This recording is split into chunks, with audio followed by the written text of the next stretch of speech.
Last warning from Joe Biden. If you hold SHIB, watch right now. Hi everybody, and welcome back. Now I don't want to scare you, especially as there are a lot of indicators that SHIB is doing very well. But there are also some pretty horrifying signs around that SHIB could suffer, and soon.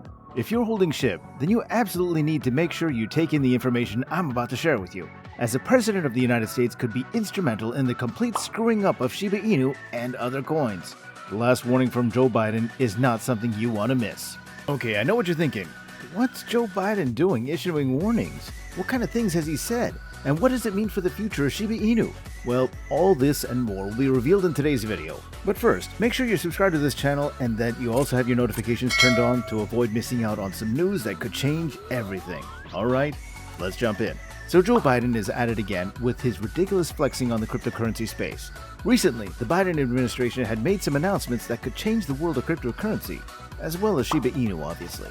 Now the price of SHIB has been fluctuating a lot lately, with many things going on that are affecting it, such as new listings on Kraken, its official acceptance as a payment method on Newegg, and much more. As the price has been bumping around, up and down, and all over the place, all the potential investors who are currently angry that they missed out on their last big bump, well, they should be excited to receive their second chance. Now, I'm looking at the situation, and it seems that Shiba Inu's price is headed for a reversal, as it breaks into a crucial area of support that's likely going to begin a huge trend upwards. Now you better believe that this is going to be just the opportunity the sideliners who didn't get involved during the last big rush have been waiting for, as they definitely don't want to miss out again. Is that you? SHIB has entered the high probability zone for reversal, which means that you're going to see gains on the price over the next little while. This will be backed up by an influx of buyers looking to capitalize, and so you're going to see steep increases following shortly. Okay, back to the point of this video, and I'm pretty shocked by some of the developments. Just when you think the Biden administration can't find new ways to make regular people angry, they find a way. Recently, there was an announcement made that could have a major impact on all the crypto all over the world. The United States of America enjoys probably the strongest economy in the world, although it was better in the last couple of years before the current administration and the pandemic caused major knee shots to the whole thing.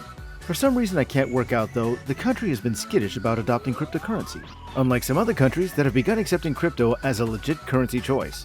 With the USA, plenty of people are trading and using cryptocurrency, but the country has still never officially adopted crypto into its main economy outright.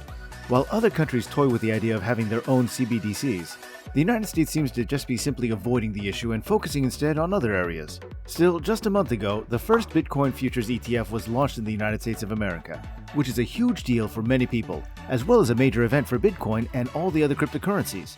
Now, the reason why all these people see it as such an important milestone is because it is one of only a few tiny hints that the country has ever made to suggest it has even a passing interest in cryptocurrency. A futures exchange traded fund, or ETF for those who don't know, is a financial product that allows investors to invest in Bitcoin futures contracts and have the agreement in place that it'll be bought and sold at a later time and price that's agreed upon. So you see, the difference is it is not an investment in cryptocurrency, but instead an investment into a contract. In short, it allows investors to perform digital trades through regular investment accounts. Now, one of the best aspects of this is the fact that it allows a bypass of the security concerns that can be associated with the crypto space. But why is this such a big deal for the crypto then? Well, basically, if the US government is considering authorizing the use of crypto and other digital currencies, it could point to the idea that the US government doesn't have as much of a problem with crypto as a concept as many people seem to think it does. And if that's true, then it could lead to a full authentication, which would be like 100 Christmases for the vast majority of American crypto investors. This is why when the futures ETF was launched, Bitcoin enjoyed some serious bumps in price. Now, while the US government still might have cold feet about the full adoption of crypto, a lot of other countries definitely aren't. One of the most recent adopters is Singapore, which is a huge deal. Ravi Menon, the head of Singapore's central bank, announced that the monetary authority for the country is putting plans in place to welcome cryptocurrency and firms to operate freely within the country. A sensible man, he said about the subject that, well, we think that the best approach is not to clamp down or ban these things. With crypto-based activities, it's basically an investment in a prospective future, the shape of which is not clear at this point. But not to get into this game, I think, risks Singapore being left behind. Now, he's absolutely right, as you and I both know, that crypto is the future, whatever world governments want to say. It's not total freedom of operation, though, as of course, the crypto firms that want to operate in the Southeast Asian country will have to conform to the various regulations that are being set down to guide them. But it's exceptionally smart to allow these things and regulate them, rather than simply forcing crypto investors in directions that could end up breaking the laws.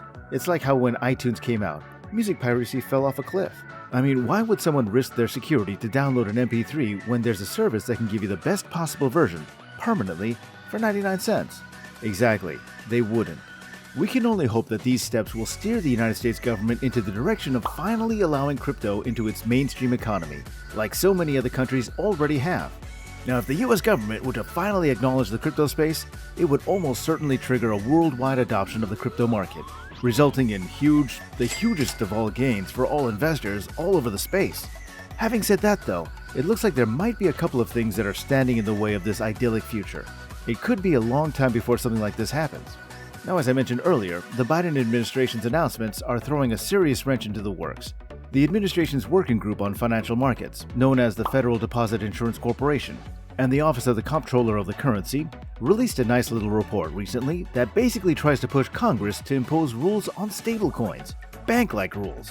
Some of the impositions they want to enforce would involve issuers of stablecoins to become FDIC insured against potential losses, being seriously restricted commercially, and all manner of other things that are designed to prevent the concentration of wealth and influence. It also means that custodial wallet holders would be subject to supervision, which would apparently allow for better standards of risk management. But guess what, FDIC? No one wants that. Now, I'm sure you know where I'm going here, but one of the best things about cryptocurrency as a concept is the fact that it's decentralized and thus unregulated by any particular government, which, while it can cause volatility, is one of the reasons so many people get involved in the scene to begin with. So these impositions will cause havoc for the stablecoin business model, especially for coins like Tether, whose business model is fairly loose.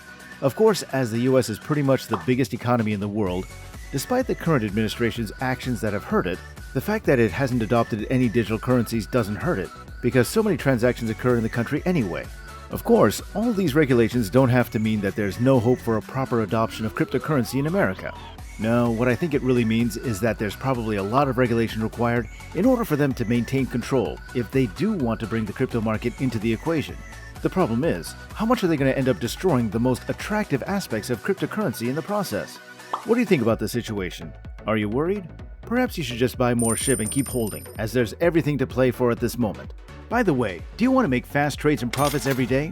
Check out the world-class automated crypto trading bot, CryptoHopper. Fast, automated trading and portfolio management for Bitcoin, Ethereum, Litecoin, and over 100 other cryptocurrencies on the world's top crypto exchanges. What are you waiting for? Use the link in the description. Now, in the meantime, let me just remind you all that this video has been for informational purposes only. This is not financial advice. And please remember that the crypto space is crazy volatile, so if you are going to be investing, only go in with money you could afford to lose. And by all means, please like this video if you enjoyed it, and don't forget to subscribe to this channel as well as have that bell notification icon turned on so you'll be aware of all the latest updates. Alright guys, thanks for watching, and we'll see you next time.